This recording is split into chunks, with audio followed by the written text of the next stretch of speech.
Bonjour à tous et bienvenue dans cette nouvelle vidéo de la série Apprendre le PHP. Alors avant de commencer, je tiens encore une fois à m'excuser par rapport à ma voix qui s'est un peu plus dégradée que la première vidéo. Parce que entre la première et cette deuxième vidéo, il s'est passé juste un jour. Donc j'ai pas eu le temps de la récupérer, etc. etc. Enfin bref. J'essaie d'être le plus clair possible en espérant vraiment que vous allez pouvoir comprendre ce que je vous dis. Donc aujourd'hui, nous allons voir les variables. Donc qu'est-ce qu'une variable? Eh bien, une variable, c'est une information stockée en mémoire temporairement. On peut schématiser cela avec une boîte ou un tiroir sur laquelle se trouve une étiquette portant un nom, soit le nom de la variable. Quand nous souhaitons récupérer la valeur d'une variable, nous allons donc utiliser son nom. Comme je disais, une variable, c'est un nom et une valeur. Pour déclarer une variable en PHP, nous allons utiliser le dollar avec le nom de la variable. Par exemple, pour la variable âge, on va écrire $âge. Ensuite, pour affecter une valeur, nous allons lui mettre un égal. Mais attention à ne pas mettre de double égal, car cela est un symbole qui signifie autre chose. Mais on verra cela dans les conditions. Et après le égal, vous allez mettre la valeur affectée. Exemple, âge égale 18. N'oubliez pas le point virgule pour pour montrer que l'instruction se termine. À retenir aussi que le nom d'une variable ne peut pas contenir d'espace. Par exemple, si je mets âge utilisateur, je ne peux pas écrire âge utilisateur comme ceci, car PHP va reconnaître une erreur. Pour pallier à ce problème, nous pouvons utiliser l'underscore. Ou encore, vous pouvez mettre un A majuscule sur le deuxième nom. Et moi, je vous conseille d'utiliser l'underscore pour une meilleure visibilité et compréhension de votre code. Notez aussi qu'une variable doit être quelque chose d'assez court, d'assez bref et d'assez précis en même temps sur la valeur que vous allez lui affecter. Ne faites pas une variable qui a 35 000 mots, ça serait trop complexe, trop de code, etc. et vous vous perdrez vraiment beaucoup. Alors qu'une variable avec quelques mots précis sur à quoi elle sert, etc., c'est beaucoup plus simple pour la compréhension du code et vous en sortirez mieux. En PHP, il existe plusieurs types de variables. Nous avons les variables int ou encore integer, ce que nous venons de voir concrètement, c'est-à-dire les entiers. 1, 2, 3, 4, 5, etc., etc. Mais il y a aussi les entiers relatifs, c'est-à-dire -1, -2, -3, etc. Nous avons aussi les nombres décimaux, float, par exemple 18.45. Nous avons aussi les strings ou les chaînes de caractères, par exemple hello world. Nous avons aussi les variables booléennes qui n'ont que deux valeurs, soit true, soit false. Et enfin, les variables nulles. Si une variable ne contient rien, on peut lui mettre donc la valeur nulle. Revenons un peu sur les variables strings. Si nous utilisons une variable de type string avec des apostrophes et que dans la variable nous avons un mot qui utilise un apostrophe, cela risque de poser quelques petits soucis. Par exemple, si je mets je m'appelle NoSignal, nous voyons qu'il y a un petit problème. Déjà, Visual Studio Code nous indique qu'il y a un problème, mais aussi si on va sur le site, on voit que PHP nous génère aussi une erreur sur la ligne 12. Alors pourquoi est-ce que nous avons une erreur? Tout simplement, en fait, nous avons utilisé trois apostrophes. Et donc, PHP ne sait pas vraiment où commence, où se termine la chaîne de caractères, etc., etc. Donc pour lui, la chaîne de caractères, c'est uniquement cela. Mais il y a un autre apostrophe. Donc au final, il est un peu perdu et il génère une erreur. Pour pallier à ce problème, vous pouvez utiliser un contre-slash devant l'apostrophe. On voit que l'erreur a disparu et cela va fonctionner. Vous pouvez aussi, si vous le souhaitez, déclarer vos strings avec des guillemets, comme ceci. Et donc là, plus besoin de contre-slash. À noter aussi que vous pouvez insérer sans souci des apostrophes au milieu de guillemets et inversement. Quelque chose d'intéressant avec les variables en PHP, contrairement à d'autres langages comme le C, le Java, le C++, etc., il n'est pas obligé de spécifier le type de variable.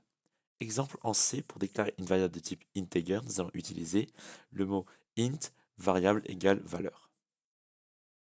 Ou encore, pour des décimaux, nous allons utiliser double variable égale valeur. Alors qu'en PHP, nous pouvons écrire variable égale 10 ou 10.3 ou encore valeur ou encore false ou true, etc. Tout ça pour vous dire finalement que peu importe le type de variable que vous utilisez, elle s'écrira toujours de la même façon. Un dollar et un nom.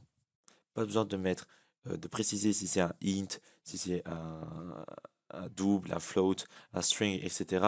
Contrairement à d'autres langages, toutes les variables sont de la même façon, uniquement un dollar et un nom. Maintenant que nous avons déclaré et renseigné une valeur, nous allons l'afficher. Rappelez-vous du premier épisode. Pour afficher un texte en PHP, on utilise la fonction echo.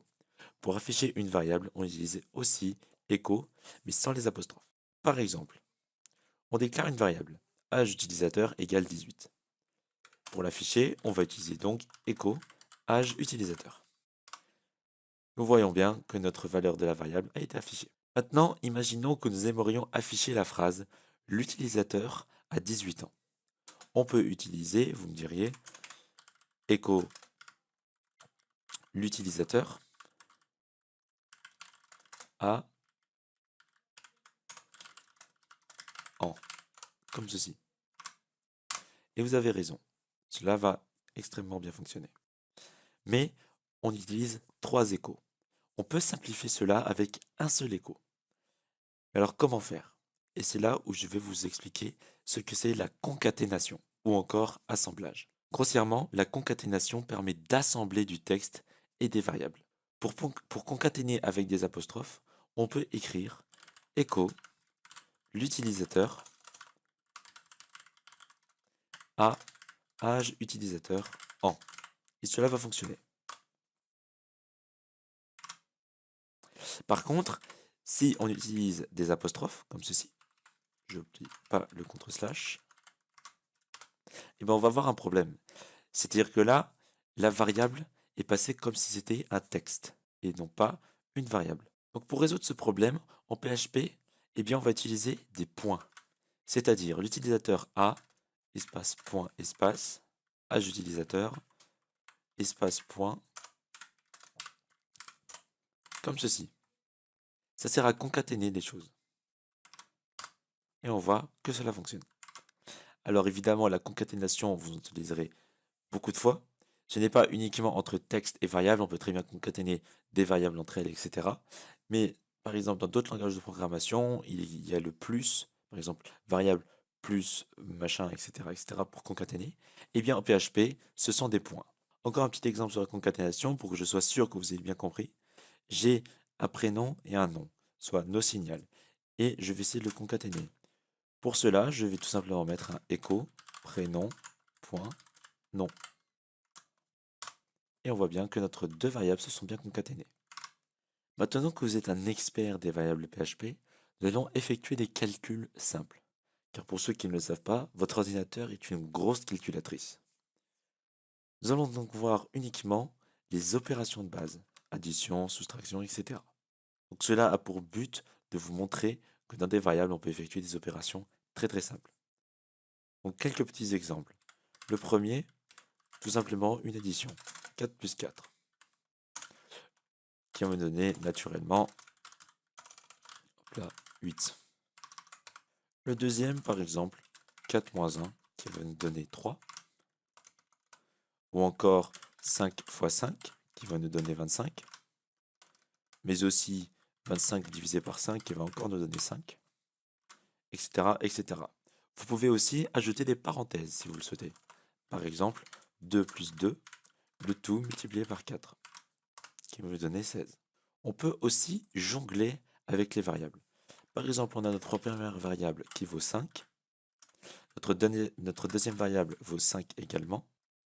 Et notre résultat vaudra le 5 plus la variable A plus la variable B. Et on affiche le résultat. On a bien 15. Pour ceux qui aimeraient pousser un peu plus, je vous présente le modulo. Cela représente le reste de la division entière. Exemple, nous avons un nombre qui est égal à 10 modulo 3. En informatique, le modulo est représenté par 1%. Et bien cela va nous afficher 1, par exemple. Évidemment, avec PHP, on peut calculer une multitude de choses, des racines carrées, des exponentielles, etc., etc. Mais on va rester dans du basique. Voilà, j'espère que cette vidéo vous aura plu. N'hésitez pas à vous abonner ou à lâcher un pouce bleu. La prochaine vidéo portera sur les conditions. D'ici là, J'espère que je vais retrouver ma voix. En tout cas, portez-vous bien et je vous dis à très bientôt pour une prochaine vidéo. Ciao tout le monde!